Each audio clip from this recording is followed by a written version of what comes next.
नमस्कार मित्रांनो आणि मैत्रिणींनो, पल्लवी मराठी कथा या चॅनलवर आपलं स्वागत आहे. इस प्यार को क्या नाम दूं भाग 16. मागील भागात आता ती विचार करत बसली आणि त्याचबरोबर एंजलला खेळतानाही बघत होती. इतक्यात तिचं लक्ष एंजलच्या गळ्यावर गेलं. तिने कुठल्या तरी प्ले ग्रुपचा ड्रेस घातला होता, त्यामुळे आधी तिचं आय कार्ड त्यात दिसलं नाही. मग मात्र ईशाने तिच्या ड्रेसमधून ते आय कार्ड बाहेर काढलं आणि मग तिने त्यावर तिचं नाव वाचलं, अनया अभिमन्यू पाटील. आता पुढे आठवलं का कोण आहे ही गोडपरी? ही आहे आपल्या अभि आणि पियाची मुलगी अनया. माझ्या नवीन फ्रेंड्सला कदाचित कळणार नाही, पण ज्यांनी माझी नकळत घडली सारे ही कथा ऐकली आहे त्यांना नक्की कळेल. अनया अभिमन्यू पाटील हे नाव कुठेतरी ऐकल्यासारखं वाटत आहे, पण कुठे आठवत नाही. पण तिने झटक्यात आपल्या मनातून ते विचार झटकले आणि मग त्यावर एक मोबाईल नंबर लिहिला होता. तिने तो मोबाईल नंबर बघितला आणि मग तिने आपला मोबाईल काढला आणि मग तिने तो नंबर डायल केला. 2-3 रिंगनंतर फोन उचलला गेला. आधी तर तिला काही व्यवस्थित ऐकू येत नव्हतं. खूप गोंधळ होता. कुणाचे तरी रडण्याचा आवाज येत होता. तिने एकदा दोनदा हॅलो हॅलो केलं, पण काही ऐकू येत नव्हतं. शेवटी तिने फोन कट करायचा आणि मग पुन्हा लावायचा. तेवढ्यात कुणाचा तरी आवाज तिला ऐकू आला. हॅलो, पलीकडची व्यक्ती. Hello, mister Abhimanyu Patil? ईशा. हो बोलतोय. आपण कोण? अभि. सर, मी कोण बोलते हे सध्या महत्त्वाचे नाही. हां, पण तुम्हाला काळजी करण्याचं काही कारण नाही, कारण तुमची मुलगी यावेळी माझ्यासोबत आहे, अगदी सुखरूप. ईशा. कुठे आहे माझी अनु? अभि रटक्या सुरात म्हणाला. सर, तुम्ही खरंच काळजी करू नका. तुम्ही आता कुठे आहात ते मला सांगा, मी तिला घेऊन येते. ईशा. आता मी इथे अंधेरी वेस्ट मॉलला आहे. अभि. मीही तिथेच आहे. ईशा. त्याच मॉलमध्ये? कुठे? अभि. जिथे लहान मुलांसाठी खेळायला जागा आहे तिथे आहे, ग्राउंड फ्लोअर. ईशा. ठीक आहे, तुम्ही तिथेच थांबा, मी येतो. अभि. मग मात्र ईशा निर्धास्त झाली. काही वेळात तिथे अभि, पिया, सलीम धावत आले. त्यांनी पाहिलं तर ईशा अनुबरोबर छान खेळत होती आणि ती देखील तिच्याशी खूप गप्पा मारत होती. अनु, अनु, माझी अनु, कुठे होती तू पिल्लू? असं मम्माचा हात सोडून कोणी जातं का? पियाने आल्या आल्याच अनुला आपल्या मिठीत घेतलं आणि मग पटापटा तिचे मुके घेत होती. अभिही दोघींना मिठीत घेऊन कुरवाळत होता. सॉरी मम्मा पप्पा. अनु. इट्स ओके पिल्लू, परत कधी असं करू नकोस. अभि प्रेमाने तिला मिठी मारत म्हणाला. ईशा आणि सलीम मात्र प्रेमाने त्या तिघांकडे बघत होते. तेवढ्यात अभि उठून ईशाजवळ आला. Thank you so much. तुमचे आभार मी कशी मानू? अभि. प्लीज, तुम्हाला मला थँक्यू म्हणायची काहीच गरज नाही. मी हे केलं नसतं तर दुसरं कोणीतरी हेच केलं असतं. ईशा. नाही, दुसरं कोणी हे करूच शकलं नसतं. अभि. म्हणजे? ईशाने न समजून विचारलं. 1 मिनिट. अभि. आणि मग अभिने आपला मोबाईल काढला आणि एक नंबर डायल केला. काही बोलला आणि फोन ठेवला. Thank you so much. एका मिनिटासाठी माझी नजर हिच्यावरून हटली आणि ही कुठेतरी गेली, पण तुम्ही होतात म्हणून माझी अनु मला परत मिळाली. पिया ईशासमोर हात जोडत म्हणाली. काय करताय तुम्ही? प्लीज हात जोडू नका. ईशा पियाचे हात धरत म्हणाली. तेवढ्या तिथे धापा टाकतच एक व्यक्ती आली आणि आल्या आल्या म्हणाली. भेटली अनु? तसं सगळ्यांनीच वळून त्या व्यक्तीकडे पाहिलं तर ती व्यक्ती आदित्य होता. सर, इथे काय करत आहेत? अरे बापरे, या सगळ्या गोंधळात मी त्यांना तर विसरूनच गेले. ईशा मनातच म्हणाली. हो, भेटली, ह्यांच्याकडे होती. अभि ईशाकडे हात दाखवत म्हणाला. ईशा, तू इथे? आदित्य. हो, म्हणजे मी शॉपिंग झाल्यावर निघाले होते. तेवढ्यात ही कोपऱ्यात रडताना दिसली. मग तिला सोडून कशी जाणार होते मी, म्हणून मग तिला घेऊन इथेच बसले. पण त्या नादात तुम्हाला कळवायचं राहून गेलं, सॉरी. ईशाने पटापट सगळं सांगून टाकलं. 1 मिनिट, तुम्ही ओळखता एकमेकांना? अभि. हो, या ईशाना देवधर माझ्या ऑफिसमध्येच काम करतात. आरूच्या बर्थडेची शॉपिंग करायला आलो होतो आम्ही. ओके, पण खरं सांगू, मला खूप मदत झाली ईशाची. आज जर त्याने अनुला पाहिलं नसतं तर काय झालं असतं याचा विचार देखील करता येणार नाही. अभि, इट्स ओके यार, तू काही काळजी करू नकोस, आता सगळं ठीक आहे. आदित्य, ते सगळं राहू दे, पहिलं मला सांग, गेले 2-2.5 वर्ष होतास कुठे? तेव्हा गेलास ते आज भेटतोयस, इतके दिवस कुठे होतास? अभि, कामात अडकलो होतो. आदित्य, आणि मग इथे कधीपासून आहेस? अभि, झाले 2-3 महिने. आदित्य, आणि मग आज मला भेटतोयस, ते पण हे असं? अभि, नाही रे, तुला भेटायचं होतं, पण निवांत, असं घाई गडबडीत नाही. पण आपली भेट कदाचित अशीच लिहिली होती. आदित्य, ठीक आहे, मग आता निवांत वेळ काढून एकदा घरी ये. आणि पियाही खूप रागावली होती तुझ्यावर. अभि, नाहीतर काय, किती दिवस झाले, नाही फोन की नाही साधा मेसेज. त्या दिवसानंतर आज भेट होत आहे. पिया थोडं रागवत म्हणाली. सॉरी पिया, पण मी लवकरच येईन तुम्हा सगळ्यांना भेटायला. बरं चल, आता निघायला हवं, मॉम वाट पाहत असेल. आदित्य, हो, आम्हालाही निघायला हवं. अभि, तसं बाकी सगळ्यांनी हो म्हणून मान हलवली. ईशा, निघायचं? आदित्य, हो सर, 1 मिनिट. ईशा, आणि मग ईशा पटकन अनुजवळ आली. पिल्लू चल, मी जाते आता, पण तू मला प्रॉमिस कर की पुन्हा कधीही मम्मा पप्पाचा हात सोडून जाणार नाही. ईशा अनुच्या गालावरून हात फिरवत म्हणाली. ओके ईशी. अनु देखील तिच्या हातात हात ठेवत म्हणाली. ईशी, छान आहे नाव, मला आवडलं. ईशा अनुकडे बघून हसत म्हणाली. तसं सगळेच हसले. मग आदित्यने तिला उचलून घेतलं आणि मग तिला किस केलं. तिच्याशी थोडा वेळ गप्पा मारल्या. मग अभिच्या हातात तिला दिलं. मग अभि आणि पिया ईशाजवळ आली. ईशा, आज तू आमच्यासाठी काय केलं आहेस हे आम्हाला नाही सांगता येणार. फक्त इतकंच म्हणेन की तू आमचे जीव आम्हाला परत दिला आहेस. अभि, हो ना, मी तर अनुशिवाय जगण्याचा विचारच करू शकत नाही. पियाचे डोळे आताही भरले होते. प्लीज तुम्ही सारखं असं म्हणू नका ना. मला माहीत आहे की आईबाबांसाठी त्यांची मुलं काय असतात, म्हणून मी हे केलं. ईशा, पण ईशा खरंच थँक्यू सो मच. आणि हो, आणखीन एक, आयुष्यात तुला कधीही माझ्या मदतीची गरज पडली तर हक्काने हाक मार, मी नेहमी हजर असेन. अभि ईशाच्या डोक्यावरून प्रेमाने हात फिरवत म्हणाला. नक्की सर. आणि मग सगळेच मॉलच्या बाहेर आले. मग एकमेकांचा निरोप घेऊन सगळे आपापल्या ठिकाणावर निघाले. ईशा आणि आदित्य दोघेही गाडीत शांत होते. ईशाला वाटलं आदित्यला राग आला आहे. मग ईशाने जाणून घेण्यासाठी बोलायला सुरुवात केली. सर, तुम्ही रागवला आहात का माझ्यावर? सॉरी, मला तुम्हाला सांगायला हवं होता ना, पण छोटी एंजल रडत होती तर मला काही सुचलं नाही. ईशा लहान मुलासारखं क्यूट फेस करून म्हणाली. तसं आदित्यने तिच्याकडे पाहिलं आणि म्हणाला, मला राग नाही आला. आणि सॉरी तर मला म्हणायला हवं ना, कारण तू माझ्यासाठी तिथे आली होतीस आणि मी कामाचं कारण सांगून तुला सोडून गेलो, त्यामुळे सो सॉरी. आदित्य, त्याची काहीच गरज नाही. आरू माझी फ्रेंड आहे ना, त्यामुळे चालतं हे. पण मला सांगा, ते एपी ग्रुपवाले अभिमन्यू पाटील आहेत ना? ईशा, हो, तू ओळखतेस त्यांना? आदित्य, नाही, म्हणजे त्यांच्याबद्दल खूप ऐकलं आहे, खास करून त्यांच्या लव्ह स्टोरीबद्दल. एकदा इथे बीचवर त्यांच्यावर हमला देखील झाला होता. त्यावेळी तर पिया मॅडम देखील त्यांच्यासोबत होत्या ना? ईशा, आदित्य, पण तुम्ही कसे ओळखता त्यांना? ईशा, मी आणि अभि एक बिझनेस मीटिंगसाठी ऑस्ट्रेलियामध्ये भेटलो होतो आणि त्यानंतर नेहमी कॉन्फरन्ससाठी वेगवेगळ्या देशात भेटत होतो कामानिमित्ताने. ओके, पण मला एक कळलं नाही, ते सारखे म्हणत होते त्या दिवसानंतर आज भेटत आहेत, म्हणजे काय? ईशा, आता मात्र आदित्य गोंधळला. तिला काय उत्तर द्यावे हे त्याला सुचत नव्हतं. मग मात्र आदित्यला शांत बसणंच योग्य वाटलं. काही नाही म्हणून त्याने विषय टाळला. पण सर, तुम्ही मध्येच मॉलच्या आतल्या बाजूने कसे आलात? तुम्ही तर बाहेर गेला होतात ना? ईशा, हो, बाहेर गेलो होतो, पण काम झाल्यावर पुन्हा तिथे आलो. मला वाटलं तुझी शॉपिंग झाली नसेल, म्हणून मग मी त्या शॉपकडे यायला निघालो. या सगळ्या गडबडीत मेसेज बघितलाच नाही.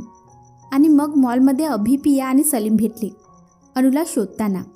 त्या दोघांची अवस्था खूप वाईट होती. अनु भेटत नाही म्हटल्यावर मग मीही अनुला शोधत होतो. त्यानंतर त्याचा फोन आला ती भेटल्याचा. मग मीही तिथे पोचलो. त्यानंतर तर तुला सगळं माहीत आहे. आदित्य, मग मात्र ईशा देखील गप्प बसली सर गाडी थांबवा, माझं घर आलं. ईशा: ओके. मग आदित्यने गाडी थांबवली. तसं ईशा गाडीतून उतरली आणि मग ईशा त्याला बाय म्हणाली आणि मग घराच्या दिशेने निघाली. इकडे आदित्यही घरी आला. आवरून वगैरे तो आपली नेहमीची कॉफी घेत आपल्या रूममध्ये बसला होता. इतक्यात त्याचा फोन वाजला. त्याने पाहिलं तर अभिचा फोन होता. आदित्यने लगेच त्याचा फोन उचलला. हां बोल अभि. आदित्य: हो, तू पोचलास? अभि: हो, पोहोचलो. आणि पिया कशी आहे? आदित्य: ठीक आहे, अनु झोपली आहे. ईशामुळे आज खूप मोठं संकट टळलं. अभि: हो, ते तर आहे. पण मला सांग, तुझ्या लाईफमध्ये अजूनही तसेच प्रॉब्लेम आहेत का? आदित्यने शंका व्यक्त केली. आहेत असे नाही, पण नाही तसेही नाही. अभि: मलाही तसंच वाटत आहे. आदित्य: म्हणजे काय? अभि: काही नाही. आदित्य: एक मिनिट. मला असं वाटत आहे की तू माझ्यापासून काही लपवत आहेस.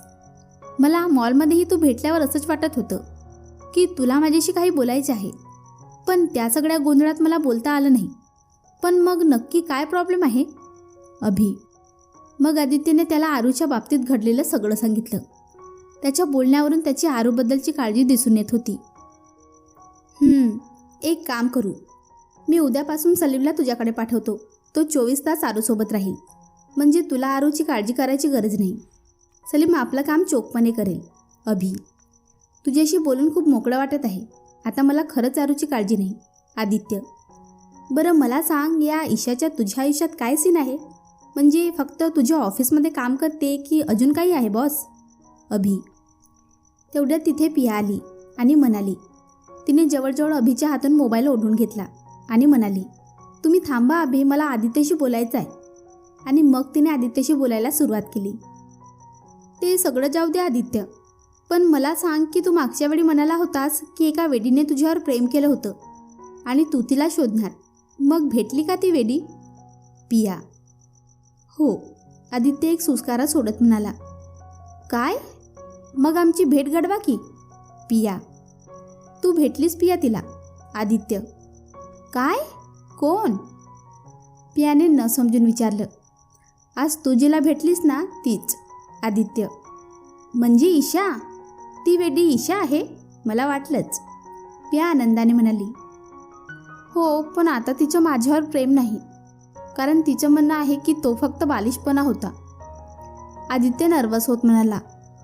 शक्यच नाही. मी पाहिले तिच्या डोळ्यात तुझ्यासाठी प्रेम, आणि फक्त प्रेम नाही तर जीवापाड प्रेम.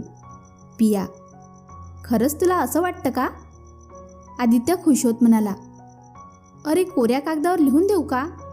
पिया: मलाही हेच वाटत होतं, आणि मी हे जाणून घेण्याचा प्रयत्न करणार. आणि तिचं खरंच माझ्यावर प्रेम असेल ना, तर मी तिला अजिबात माझ्यापासून दूर करणार नाही. आदित्य: आता कसं? पिया: काय बोलताय तुम्ही दोघं? मलाही कळू दे. अभि मागून म्हणाला. तुम्ही थांबा, मी सांगते सगळं. पिया: बरं आदित्य, अधूनमधून सगळं कळवत राहा, मी नंतर बोलते. आता पहिल्यांदा सगळं त्यांना सांगते. पिया: ओके. आदित्य. आणि मग दोघांनी फोन ठेवला. त्यानंतर मात्र आदित्यला आनंदाने झोपच लागली नाही. तो ईशाचा विचार करत होता. पहाटे त्याचा डोळा लागला. दुसऱ्या दिवशी ईशा नेहमीप्रमाणे ऑफिसला आली. तेवढ्यात तिथे आतिश आला. ईशा, सरांनी सगळ्यांना मीटिंग रूममध्ये बोलावलं आहे. ठीक आहे. ईशा. मग ती देखील मीटिंग रूममध्ये गेली आणि मग सगळेच मीटिंग रूममध्ये जमले होते. आदित्य मधोमध उभा होता आणि मग त्याने सगळ्यांकडे बघितलं आणि बोलायला सुरुवात केली. सगळे खूप घाबरलेले दिसत आहात, पण आज घाबरायचे नाही तर आनंद साजरा करायचा दिवस आहे.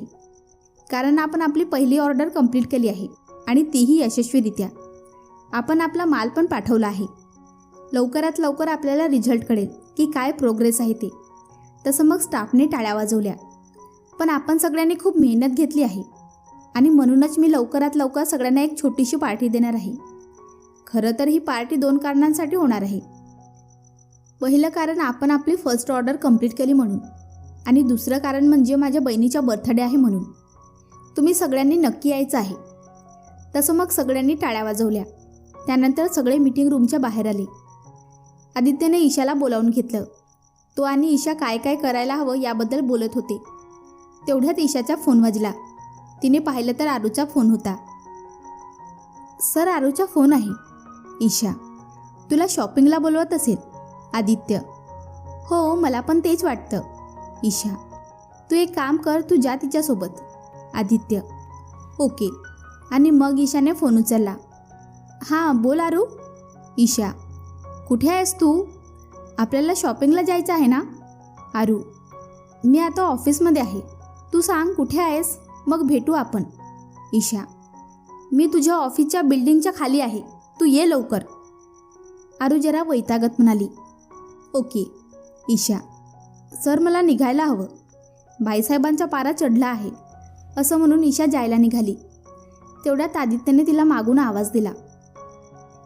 ईशा. तसं ईशाने वळून त्याच्याकडे पाहिलं आणि म्हणाली, काय सर? Thank you so much. माझी आरू खूप खुश आहे. आदित्य भाऊक होऊन म्हणाला. मला जायला हवं, नाहीतर तुमची खुश असलेली बहीण माझ्यावर नाखुश होईल. ईशा. आणि मग ईशा तिच्या डेस्कवर येऊन तिने तिची बॅग घेतली आणि निघणार तेवढ्यात नमू म्हणाली. अगं कुठे चाललीस? अगं बाहेर चालली आहे, थोडं काम आहे. ईशा. अर्जंट आहे का? मी पण येऊ का सोबत? नमू. नको, मी जाईन. ईशा.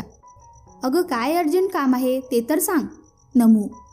तसं ईशाने ती आरूसोबत शॉपिंगला चालली आहे ते सांगितलं. तू कसं ओळखते सरांच्या बहिणीला? नमूने आश्चर्याने विचारले.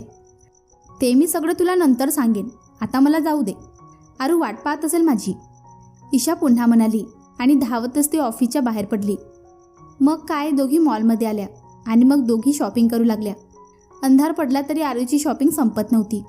क्षणात हे हवं तर क्षणात ते हवं, असं हवं तर तसं नको, या सगळ्यात ईशाची मात्र चांगलीच दमछाक झाली. एकदा तिला काय हवं होतं ते आरूने घेतलं. आता दोघीही दमल्या होत्या. मग आरूने आदित्यला बोलावून घेतलं. काही वेळात आदित्य आला. मग दोघी त्याच्या गाडीतून घरी निघाल्या. ईशा म्हणत होती की ती कॅब किंवा रिक्षाने घरी जाईल म्हणून, पण आरू आणि आदित्यने तिला तसं करू दिलं नाही. मग आदित्यने पहिल्यांदा आरूला घरी सोडलं आणि मग तो ईशाला घरी घेऊन निघाला. पूर्ण प्रवासात ईशा शांत शांत होती, खूप दमली होती आणि मग तिला गाडीतच झोप लागली. आदित्य मात्र अधूनमधून तिच्या निरागस चेहऱ्याकडे पाहत होता. तिच्या केसांची बटजी वाऱ्यावर उडत होती. आदित्यने नकळत ती तिच्या कानाच्या मागे टाकली. तेव्हा झोपेतसुद्धा तिच्या गालावर त्याला लाजेची लाली दिसली. काही वेळात ईशाचं घर आलं. तसं आदित्यने ईशाला उठवलं आणि मग ईशा उतरून आदित्यला बाय करून घरी निघून गेली.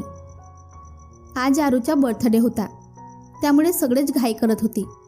सगळे लवकरच आवरून आदित्यच्या घरी निघाले होते. ईशाही लवकरच आपल्या घरी आली, कारण मग ती घरून आवरून जाणार होती. तिच्यासोबत नमू, पूर्णा, रीमाही होत्या. मग सगळ्या जणी ईशाच्या रूममध्ये आवरत होत्या. Issue, issue. आयू. काय गा आयू? ईशा आवरता आवरता बाहेर येत म्हणाली. ये इकडे. आयू तिला किचनमध्ये बोलावत होती. तिच्यासोबत बाबा देखील होता. इशू ऐक ना, तू नक्की कुठे निघाली आहेस? आयू. काय गा आयू, असं काय करतेस? तुला सांगितलं ना मी सरांच्या घरी चालले आहे म्हणून, त्यांच्या बहिणीचा वाढदिवस आहे म्हणून. ईशा. पण बेटा गेलंच पाहिजे का? नाही म्हणजे आता तिथे त्यांच्या घरातले सुद्धा असतील ना. आयू. बाबा ईशा आणि आयूचे बोलणे शांतपणे ऐकत होता. आयू, अगं मी तिथे सरांनी बोलावलं म्हणून नाही चालले ग. मला आरूने बोलावलं आहे आणि फक्त मला नाही तर तिने तुम्हा दोघांनाही बोलावलं आहे. पण तुम्हा दोघांना यायचं नाही, मग आता काय करायचं? ईशा. हे बघ बाळा, आधीच तू त्या सरांना स्वतःच्या मनात जागा देऊन बसली आहेस. वरून म्हणतेस की त्यांच्याशिवाय तुझ्या आयुष्यात कोणी येणार नाही. पण बेटा त्यांच्या मनात तुझ्याबद्दल काहीच नसेल तर तू आयुष्यभर त्यांची वाट पाहत बसणार आहेस का? आयू. तसं ईशाने बाबा आणि आयूकडे पाहिलं आणि मग तिने बाबाकडे पाहिलं आणि मग म्हणाली, बाबा तू देखील हेच करणार होतास ना? मग आज जे तू करणार होतास ते मी करते त्यात चुकीचं काय आहे बाबा? ईशा. चूक आहे बेटा, कारण मी तुझ्या आईची वाट पाहणार होते, ते यासाठी की माझे तिच्यावर प्रेम आहे आणि तसंच तिचेही माझ्यावर आहे. पण तुझ्या केसमध्ये तसं काही आहे का? त्यांचे तुझ्यावर प्रेम आहे का? बाबा ईशाला समजावत म्हणाला. आता मात्र ईशा काही वेळ शांत बसली आणि म्हणाली, बाबा त्यांचं माझ्यावर प्रेम नाही, पण यामुळे माझ्या प्रेमावर काही फरक पडणार नाही. माझे त्यांच्यावर कालही प्रेम होतं, आजही आहे आणि उद्याही असणार आहे. आणि त्यांच्याशिवाय माझ्या आयुष्यात कुणालाच जागा नाही. आणि तुम्ही दोघांनी मला प्रॉमिस केलं होतं की तुम्ही कायम माझी साथ द्याल. ईशा हळवी होत म्हणाली.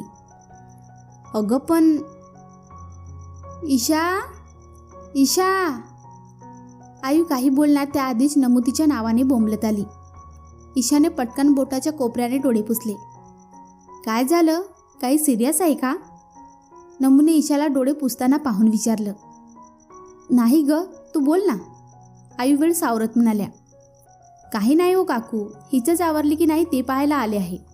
नमू. हो आवरलं माझं. ईशा. ओके. नमू. तसं ईशा तिथून निघाली. निघताना तिने एकदा वळून आयूबाबाकडे पाहिलं. ते देखील हताश चेहऱ्याने तिच्याकडे पाहत होते. मग सगळ्या जणी आदित्याच्या घरी पोहोचल्या. बंगल्याच्या गार्डनमध्ये सगळी अरेंजमेंट केली होती. एकीकडे ड्रिंक्स, एकीकडे जेवणाची व्यवस्था. मधोमध केकसाठी टेबल मांडले होते. सगळीकडे छान सजावट केली होती. ऑफिस स्टॉपमधील आता सगळेच आले होते. सगळे छान तयार झाले होते. सगळे येऊन आदित्याला भेटत होते. मॉम देखील सगळ्यांना भेटत होत्या. पण आरू मात्र अजूनही कुठेच नव्हती. तेवढ्यात ईशा देखील तिथे आली आणि ती मॉम आणि आदित्याला भेटली. Hello ma'am. Hello sir. ईशाने दोघांना ग्रीट केलं. हॅलो ईशा, कशी आहेस? मॉमने तर ईशाला ग्रीट केलं, पण आदित्य मात्र हँग झाल्यासारखा तिच्याकडे पाहत होता. मॉम तर डोळ्याच्या कोपऱ्यातून त्याच्याकडे पाहत होत्या. त्यांना समजलं की नक्की काय झालं आदित्यला. साहेब तर ईशाला बघण्यात गुंग होते. काय करणार, आज ईशा इतकी सुंदर जी दिसत होती. बेबी पिंक कलरचा वन पीस, मोकळे सोडलेले केस, डोळ्यात काजळ, लिपस्टिक आणि आपला आदित्य फुल फ्लॅट. आपली ईशा दिसतच होती एवढी सुंदर. मी ठीक आहे, पण मॅम आरू कुठे आहे? ईशाने देखील डोळ्यांच्या कोपऱ्यातून आदित्यला पाहून उत्तर दिले. आज तो देखील खूप हँडसम दिसत होता. ईशाने मनातल्या मनातच त्याला दाद दिली. ब्लू ब्लेझर, ब्लू जीन्स आणि व्हाईट शर्टमध्ये आदित्यही खूप भारी दिसत होता. बाईसाहेब अजून तयार होत आहेत. मॉम. अजून तयार नाही ती? ईशाने आश्चर्याने विचारले. नाहीतर काय, काय चाललंय काय माहीत. बघतेस का तिला? मॉम. बरं मी बघते. ईशा. आणि मग ईशा आरूच्या रूमकडे गेली. आधी अरे गेली ती. ईशा गेल्यावर मॉमने आधीला हळू हलवले आणि म्हणाल्या आणि हळू आवाजात बोलल्या. मॉम, हो मला माहीत आहे. आदित्य स्वतःला सावरत म्हणाला. इकडे ईशा आरूच्या रूममध्ये आली तर बाईसाहेब अजून ड्रेस सिलेक्शनमध्येच गुंतल्या होत्या. आरू अजून तयार नाही झालीस? ईशा आत येता येता म्हणाली. ईशा तू बरं झालं आलीस तू. प्लीज मला मदत कर ना. आरू. ओके ओके करते, पण काय करू ते सांग. ईशा. मला सांग ना कोणता ड्रेस घालू? हा घालू का तो घालू? आरू. तुला कोणता घालावासा वाटतो, हा की हा? ईशा ड्रेसकडे हात दाखवत म्हणाली. मला तसे दोन्ही आवडले. हा दादूने घेतलेला आणि दुसरा आपण घेतलेला. आरू. हे बघ, तू घेतलेला ड्रेस कधीही घालू शकशील, पण आता मला वाटतं की तू तुझ्या दादूने घेतलेला ड्रेस घालावा. त्यांनी खूप प्रेमाने घेतला आहे तुला आता घालण्यासाठी, म्हणून मला वाटतं. ईशा. तसं आरूने दोन्ही ड्रेसकडे पाहिलं आणि मग म्हणाली. ओके, मग मी दादूने घेतलेला ड्रेस घालते. काही वेळाने आरू तयार झाली. तसं ईशा आणि आरू बाहेर आल्या. आरू बाहेर आली तेव्हा सगळ्यांनी टाळ्या वाजवून तिचं स्वागत केलं. आदित्यने तिला आपल्या मिठीत घेतलं. बच्चा खूप गोड दिसत आहेस. आदित्य. माझ्या दादूने घेतलेला ड्रेस आहे, मग गोड तर दिसणारच ना. आरू डोळे मिचकावत म्हणाली. काही वेळाने केक कट झाला. काही वेळाने सगळेजण पांगले. कोणी गप्पा मारण्यात, तर काही जण डान्स करण्यात गुंतले. ईशा आणि नमू तर नेहमीच्या कामात गुंतल्या. म्हणजे काय, तर नमूच्या बकासुरासारखं खाणं सुरू झालं, तर ईशाचं तिला अडवणं सुरू झालं. पण ऐकणार ती नमू कसली, आणि ईशाचं तिच्यावर ओरडणं सुरू होतं. इतक्यात नमूचं लक्ष गेटवर गेलं आणि तिचं खाणं तिथेच थांबलं आणि नकळतपणे तिला ठसका लागला. आता मात्र ईशा तिची पाठ थोपटत होती, तिला काळजीने पाणी देत होती, पण तिचे लक्ष तर गेटवर होतं.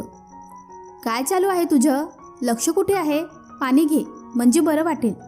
ईशा. अगं त्या ना मला गा पा करू. नमू तोंडातल्या तोंडात घात चघळता चघळता म्हणाली, आधी तोंडात आहे ते गिळ, मग बोल, म्हणजे समजेल तरी. ईशा वैतागत म्हणाली. तसं नमूने तोंडातलं गिळलं आणि म्हणाली, तो बघ तिकडे. तसं ईशाने त्या बाजूला बघितलं तर आदित्य आणि रवी बोलत उभे होते. त्यांचं काय? ईशा, त्या दिवशी त्यानेच तर मला पार्किंगमध्ये त्रास दिला. नमू रागाने म्हणाली, तो सरांचा मित्र आहे. ईशा, काय? तुला कसं माहीत? नमू, त्या दिवशी ऑफिसमध्ये आला होता म्हणून मला माहीत. ईशा, म्हणजे आता तो सरांना सगळं काही सांगणार आणि मग सर मला जॉबवरून काढणार? नमू रडत रडत म्हणाली. काय आणि का? ईशाने आश्चर्याने विचारले. आता ते सांगणार सरांना सगळं आणि मग मला कामावरून काढणार. नमू, ए बये, आधी ते हे बोलणं बंद कर, कारण असं काही होणार नाही. रवी खूप चांगला आहे, तो सरांना काही सांगणार नाही. आणि सर काही मूर्ख आहेत का तुला कामावरून काढायला? ईशा, तुला कसं माहिती? तू तर असं म्हणतेस की जसं तू त्याला खूप आधीपासून ओळखतेस. नमूने संशयाने विचारले. भेटूया पुढच्या भागात. धन्यवाद.